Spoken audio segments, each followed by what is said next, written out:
wacan oo wanaagsan daawadayaal ku soo dhawaada channelka gunta wararka waa 20ka bisha 10 sanada 2019 qodobada ugu waaweyn ee warkayaga aad ku maqli doontaan waxa kamid ah Mareykanka oo shirqool culus ka damacsan dhismaha garoonka Balidogle ee Soomaaliya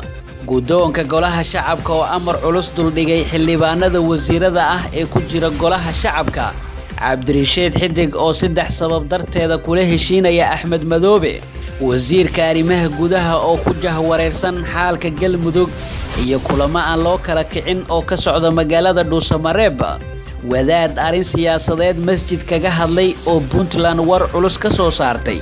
iyo Farmaajo iyo Uhuru Kenyatta oo mar kale kulmaya iyo arimaha ay ka wada hadlayaan oo la shaaciyay intaasi daawadayaal waxay ahaayeen qodobadii warka ugu waaweynaa markana waxaad ku soo dhawaataan iyagii oo fidsan dawladda Mareykanka ayaa isku xiraysa saldhigyada ay ku leedahay dalalka Soomaaliya iyo Djibouti waxaana socda qorshe dhowr ah oo arintaasi la xiriira dib u dhiska lagu sameeyo garoonka ciidanka cirka Soomaaliya oo Balidogle oo uu hadda degan yahay Mareykanka ayaa waxa kamid ah isku xirka dhinaca internetka ee labada saldhiga wargeyska India Newsletter ayaa baahiyay in shirkad isgaarsiin oo laga leeyahay dibadda ay qaadanayso qandaraaska isku xirka saldhigyada Balidogle iyo Camp-Leuminer ee Soomaaliya iyo Djibouti ku yaala wargeyska kale laga leeyahay dalka Mareykanka laguna magacaabo Foreign Policy ayaa bishii January ee sanadkan wariyay in Mareykanka uu dhisayo waddo dhinaca dhulka ah oo isku xirta labada saldhiga wasaaradda difaaca dalka Mareykanka ayaa iyaduna sanadkan sheegtay in dib u dhiska saldhiga Balidogle ku bixinayso una qoondeynayso 12 milyan oo dollarka Mareykanka ayaa dhawaan ku dhawaaqay inuu Soomaaliya u soo dirayo 450 askari oo Mareykan ah kuwaas oo ka qayb qaadanaya howlgalka u adkeysiga xorriyadda ee Mareykanka ka wada qaaradda Afrika saldhigan ayaa waxa uu 30kii bishii la soo dhaafay September oo weerar kala kulmay Al-Shabaab waxaana dawladda Mareykanka ay sheegtay in weerarkaasi uu kaga dhaawacmay hal askari Al-Shabaab oo mas'uuliyadda weerarka sheegtayna waxa ay ku faantay in weerarkaasi ay ku dishay 120 askari oo Mareykan iyo shaqaale ka badan 40 oo ka tirsan qaramada midoobay xilli sanadkan ay shaqooyin culus horyaalaan xildhibaanada golaha shacabka lana doonaya inay qabtaan ayaa waxa amar lagu soo rogay xildhibaanada golaha shacabka ee xilalka ka haya xukuumadda Soomaaliya gudoomiyaha golaha shacabka Maxamed Mursal Sheekh Cabdiraxmaan ayaa sheegay inay muhiim tahay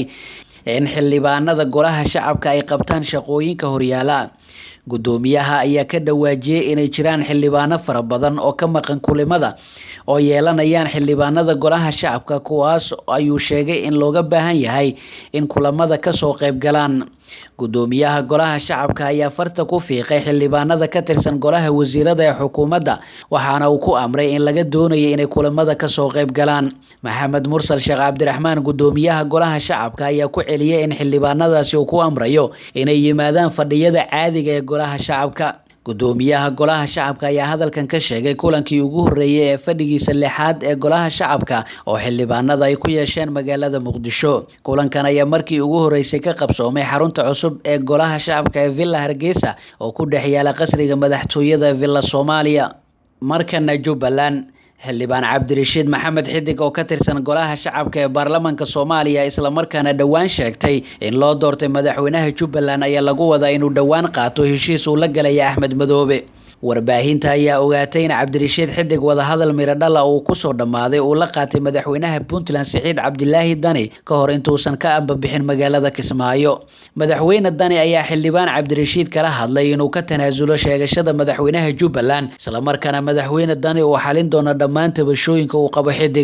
Xidig ayaa loo ballan qaaday lacag soo laabashada kursigiisa in xubno wasiiraha laga siin doono golaha wasiirada Jubbaland sidoo kalena mudnaan iyo tixgelin laga siin doono arimaha Jubbaland xog ay heshay warbaahinta ayaa sheegaya in 3 qodob ay sabab u noqon doonaan tanaasulka xildhibaan Xidig sida aan ka soo xiganay xubno ka tirsan baarlamaanka Puntland oo wada hadalka qayb ka ahaa 1 lacag xilal laga siinayo golaha wasiirada iyo soo laabashada kursigiisa ayaa la sheegay inay sabab u noqon doonto tanaasulka xildhibaan Cabdirashiid Maxamed Xidig. Qodobka labaad ee sababta u noqon kara inuu tanaasulo Xidig ayaa lagu sheegay inuu furmay kala fadhiga lixaad ee golaha shacabka, taasina ay sababi doonto inuu tanaasulo ama uu iska casilo kursiga xildhibaannimo maadaama uu soo xaadiri karin fadhiyada baarlamaanka, sidoo kalena uusan ka maqnaan karin isagoo dalka ku sugan fasaxna aan haysan. Iyo qodobka saddexaad in haddii ay dhacdo doorasho ay wadato xukuumadda uusan soo bixi doonin Xidig, balse ay xaqiiq tahay inuu soo bixi doono musharaxa xukuumad oo loo badinayo Wasiir Omar, taasina ay sababi doonto in kursigooda waayaan xildhibaano badan oo isaga ugu horeeyo. Wafdiga madaxweyne Dani ayaa warbaahinta u sheegay in rajo wanaagsan ay ka qabaan dhamaynta khilaafka Jubbaland gudaheeda ka jira, balse waxay qireen inay jirto faragelin ay ku hayso xukuumadda Soomaaliya, isla markaana ay siyaasiyiinta qaar ay xukuumadda ka dalbanayaan inay tanaasulin. Cawil Sheekh Axmed, wasiirka cadaaladda iyo arrimaha diinta ee dowlad goboleedka Soomaaliyeed ee Puntland, ayaa ugu baaqay culimada inay faraha kala baxaan arrimaha siyaasadda oo ay dowladda ugu dambeeyaan. Waxa uu sheegay inaan masaajida deegaanada maamulka Puntland aan looga hadli karin arrimaha siyaasadda, isla markaana madaxda Puntland ay shacabka dooratay kuna matalaan wixii siyaasad ah. Wasiirka ayaa uga digay in loo adeegsado dana siyaasadeed oo lagu majara habaabinayo midnimada Puntland, ayna doorkooda ku aadan ka shaqaynta nabadgelyada shacabka ay kor u qaadi doonaan. Qaar ka mid ah culimada ayaa sheegay in dhacdooyinkii ugu dambeeyay ka dhacay Garowe ee masaajida looga hadlay xaaladda Jubbaland inay raaligelin ka bixinayaan. Waxay sheegeen in mar walba ay u taagan yihiin midnimada iyo nabadgelyada bulshada, ayna ka soo horjeedaan wax kasta oo dhibaato ku ah wadajirka Puntland iyo guud ahaan Soomaaliya. Dhinaca kale, war ka soo baxay wasaaradda cadaaladda iyo arrimaha diinta ee Puntland ayaa waxaa looga hadlay hadalhayn ka dhashay siyaasad war uu sheegay wadaad masjid ka sheegay jimcihii lasoo dhaafay salaada khudbada kadib. Guux weyn ayaa ka dhashay arrintaasi oo xitaa loo tiriyay inuu xiriir uu kala dhexeeyo sheekha warka sheegay iyo mas'uuliyiinta dowladda Soomaaliya. Ololaha wadaadada masaajida ka istaaga waxaa lagu sheegay in siyaasaddu ay ku dhex milmeen waayahan oo tacliiqdooda iyo weliba ka hadalka arrimahan ay u xuubsiibteen. Wasiirka cadaaladda Puntland Cawil Sheekh Axmed ayaa sheegay inay mamnuuc tahay in arrimaha siyaasadda in masaajida looga hadlo. Wasiir Cawil waxa uu sheegay inay ka digayaan dana siyaasadeed in lagu lifaaqo oo guriga Alle looga hadlo. Puntland waxay u muuqataa inay sameyn doonto il gaar ahaaneed oo ay masaajida iyo khudbadaha qaar ee siyaasadda laga tabiyo loo yeelanayo. Madaxweynayaasha Soomaaliya iyo Kenya Maxamed Cabdilaahi Farmaajo iyo Uhuru Kenyatta ayaa waxaa toddobaadka soo socda la filayaa inay isku arkaan magaalada Sochi ee dalka Ruushka. Labada madaxweyne ayaa waxay casuumaad ka heleen dhigooda Ruushka Vladimir Putin, waxaana lagu wadaa in magaalada Sochi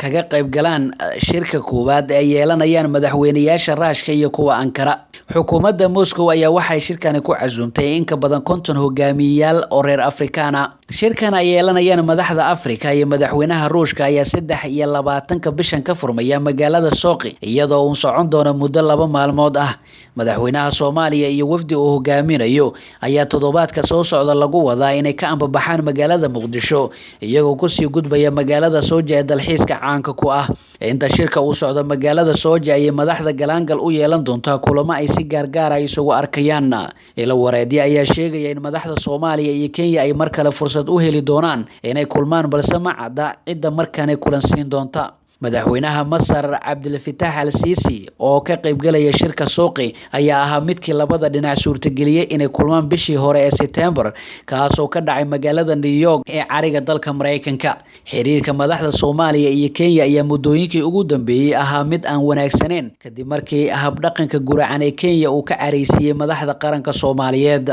ugu dambeyntiina madaxweynaha dalka Guinea Alpha Conde ayaa markii ugu horeysay si yaro kooban uga hadlay wadahadalada dowladda federaalka Soomaaliya iyo Somaliland. Alpha Conde oo khudbad ka jeedinayay madal qada sharaf ugu sameeyay madaxweynaha Djibouti Ismaaciil Cumar Geele oo dalkaasi booqasho ku tagay waxa uga mahadceliyay dadaalada ay dowladda Djibouti ka wado wadahadaladaasi fadhiid ka noqday. Konde ayaa sidoo kale waxa uu madaxweynaha Djibouti ku tilmaamay mid door muhiim ah kaga jira isku soo jiidka dalalka Geeska Afrika iyo waliba Afrika isagoona xusay in dawladda Djibouti ay awood buuxda u yeelan karto ururka midowga Afrika. Mudane madaxweyne, waxaan kaaga mahadcelinayaa sida wanaagsan ee aad uga soo jawaabtay martiqaadkii aan kuu fidinay adigoo soo maray socdaal dheer oo 7 saacadood ayuu yiri madaxweyne Alpha Conde. Waxa uu intaasi raaciyay Conde, waad ku mahadsantahay dadaalkaada dhexdhexaadinta ee aad ka dhex wada Soomaaliya iyo Somaliland. waxa uu sidoo kale xusid mudan in madaxweyne Geele oo goobtaasi khudbad ka jeediyay uusan marnaba soo hadal qaadin wada hadalada dawladda federaalka iyo Somaliland oo madaxweyne Geni u hubiyay amaantooda, balse ay khudbadiisa ku koobneed mahadcelinta soo dhaweynta. madaxweyne Ismaaciil Cumar Geele ayaa gaaray dalkaasi Geni kadib markii uu martiqaad rasmi ah ka helay madaxweyne Alpha Conde isagoona si weyn ugu soo dhaweeyay caasimadda dalkaasi. madaxweyne Geele ayaa u muuqda mid dardargelin cusub wada sidii ay wada hadalada dawladda federaalka iyo Somaliland ay dib ugu furmi lahaayeen, iyadoona sanadkan dhexdiisa ay labada madaxweyne Farmaajo iyo Biixi ay u safri doonaan dalka Djibouti. guud ahaan daawadayaal warkii aad kala socoteen channelkan waa naga inta. fadlan haddii aad nagu cusub tahay nagu soo biir oo subscribe saar channelkan, sidoo kalena qaybta gambaleelka taabo si ay kuu soo gaaraan wararka aynu halkani soo gelino. waana mahadsantihiin.